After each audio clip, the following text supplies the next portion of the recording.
Hello everyone, this is Shivangi. Welcome to ship classes. इस video में हम डिस्कस करने वाले हैं एजुकेशन लोन को और उसके एडवांटेजेस एंड डिसएडवांटेजेस को। तो MEC 108 के लिए मैंने आपको बोला एजुकेशन और हेल्थ, ये जो दो यूनिट है इनको अच्छे से कर लेना, क्योंकि 3 से 4 क्वेश्चन इन्हीं दो यूनिट से आने हैं आपके एग्ज़ाम में। और ज़्यादा भी आ सकते हैं, ऐसा नहीं है, ज़्यादा भी आ सकते हैं। और 2-3 टॉपिक ऐसे हैं जो आते ही आते हैं, जैसे पॉवर्टी है।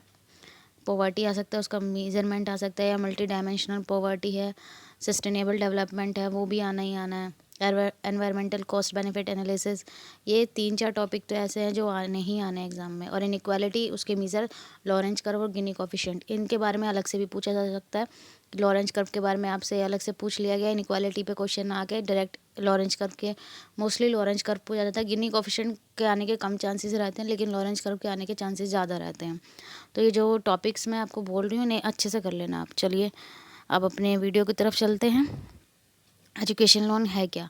Education loan is a sum of money borrowed to finance post secondary education और हायर एजुकेशन रिलेटेड एक्सपेंसेस। तो एजुकेशन लोन क्या है कि जो मनी हम बोरो करते हैं, उधार लेते हैं, किसको फाइनेंस करने के लिए? अपनी हायर एजुकेशन को फाइनेंस करने के लिए।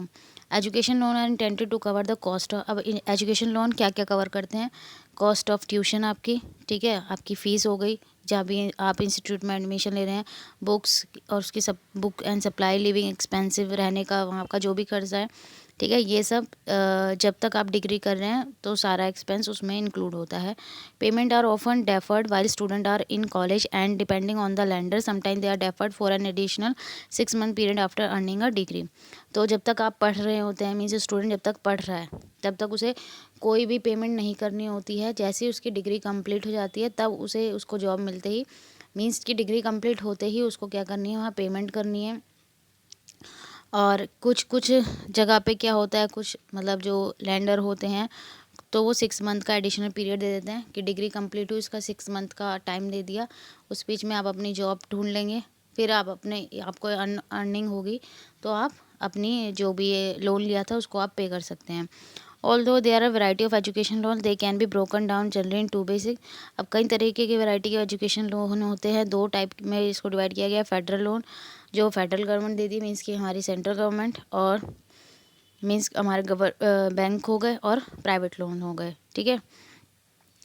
एडवांटेजेस मेक अब एडवांटेजेस क्या है? एजुकेशन असेसेबल है कि भाई जो लोग नहीं, किसकी वजह से, पैसों की वजह से अपनी एजुकेशन कंप्लीट नहीं कर पाते हैं, ठीक है, वो पढ़ना चाहते हैं, उनमें एबिलिटी है कि वो आगे कुछ कर सकते हैं, तो वहाँ पे एजुकेशन लोन उनको क्या करता है, हेल्प करता है, इजीली अवेलेबल होता है, ठीक है। ऑल प्राइवेट बैंक्स, जितने प्राइवेट बैंक है वो एजुकेशन लोन प्रोवाइड करते हैं। विद इन 15-30 डेज़ इसकी जो प्रोसीजर है वो कंप्लीट हो जाता है और आपको ईज़िली लोन मिल जाता है।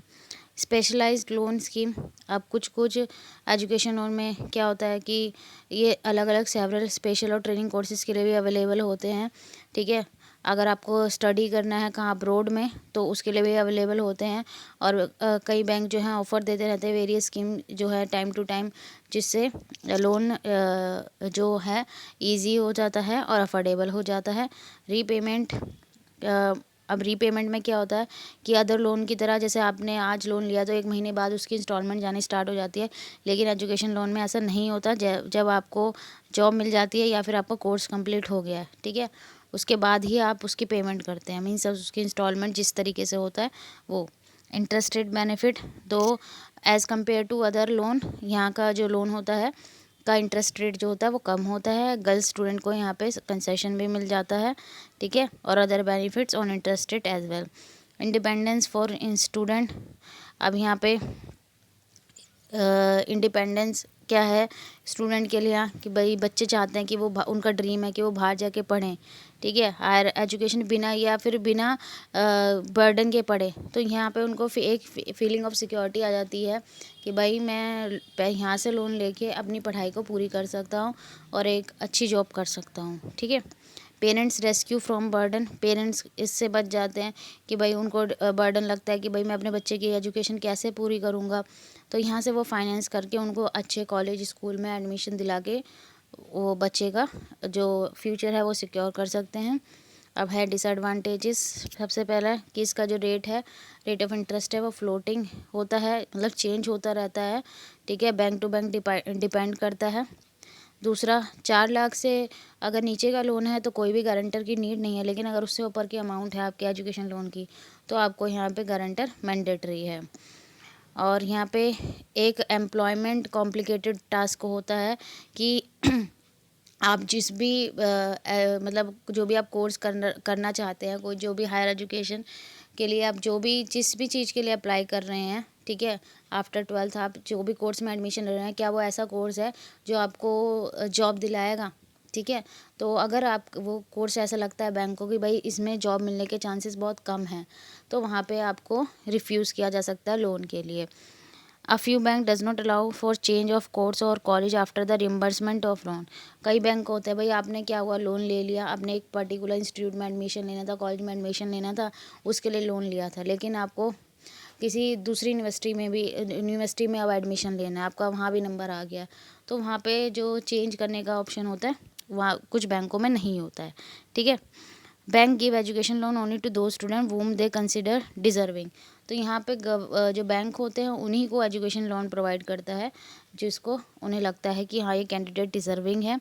So you need to prove that you deserve enough to avail the loan, there are certain other eligibility criteria for the loan, ठीक है। तो अगर उन्हें लगेगा कि हाँ भाई कैंडिडेट में एलिजिबिलिटी है कि ये लोन, तो उससे आपके एकेडमिक रिकॉर्ड्स देखेंगे शायद, ठीक है, एकेडमिक रिकॉर्ड्स ही देखे जाएंगे, उसी से एलिजिबिलिटी पता लगेगी कि आप डिज़र्व करते हैं कि नहीं करते हैं। तो ये जो हैं इसकी कुछ डिमेरिट्स हैं। आई होप आपको ये क्लियर हो गया होगा। अगर वीडियो अच्छी लगी हो तो like it, share it and subscribe my channel. Thank you.